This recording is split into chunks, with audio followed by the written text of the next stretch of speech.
Now it's finally time to talk about the session mode. And we can simply switch to it by pressing Session. And one thing I'd like to mention about the Session and Note buttons is you can simply momentarily switch to the other mode by pressing that button. So I can press New and hold it, then I can play something, and once I let go, I'm back in the session mode. Same way works, of course, the other way around. So I can hold session, could launch a clip or something, let go, and then I'm back in note mode. This is also possible with the buttons in the top right, apart from browse, by the way. So currently I'm in the track mode. So I could, for example, hold, pan and send. I could change the panning of tracks. And once I let it go, I'm back in track mode. I can do the same with volume or clip. And even device. And as I already said, the only thing it doesn't work with is browse. I could also switch to pan and send and then, just hold one of the other buttons apart from browse to momentarily switch the mode. So in the session mode we have a grid of 8 by 8 pads, so 64 pads total. We already know that from the Launchpad or the APC40, for example. So here we have 8 tracks that are shown.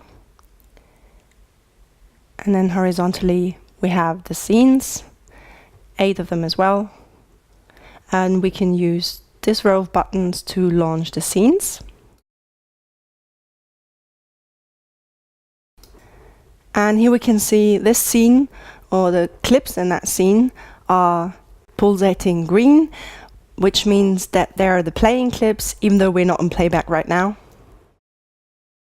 The dull red in the track signifies that this track is currently armed. And otherwise, the clips are shown roughly in the color they have in live as well. And of course, in session mode, we can also hold stop, and then we could stop individual clips in tracks. And of course, I can also hold shift and then press stop to stop all clips. So that works just the same way, as you can see.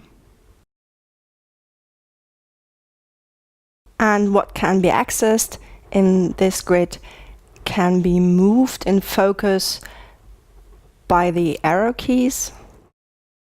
Right now we start with the leftmost track and the topmost scene, so we only have access to the right and the down arrows. As you can see, we're now all the way to the right at the return tracks, and there's no more clips. And I can use the down arrow to move by single scenes all the way down. It's possible also not just to move by single scenes or tracks. And if I want to move by scenes, I can press octave up, and I'm going to move by 8 scenes at once. And of course I can use octave down to move down by 8 scenes. And if I want to move by 8 tracks, I can keep shift pressed and then use the left or right arrow to move to the next 8 tracks to the left or right. Of course you can also use shift and up or down arrows to move by 8 scenes. But octave up and down is simply easier. Okay, so now that I've shown you how to do it for scenes, to move by 8 scenes at once, and to move by 8 tracks I have to press shift. Octave up and down doesn't work. And then the arrow keys. Right now we don't really have that many tracks, so you can't see it that well. When I hold Shift pressed in the session mode, then I get to see the session overview. And that means it shows us 64 tracks by 64 scenes total. So each pad signifies 8 tracks by 8 scenes. So this one are the first 8 tracks and the first 8 scenes. That would be the scenes 9 to 16. And here we can see there's lots of unlit pads, and that means there's no tracks and scenes and no clips on them.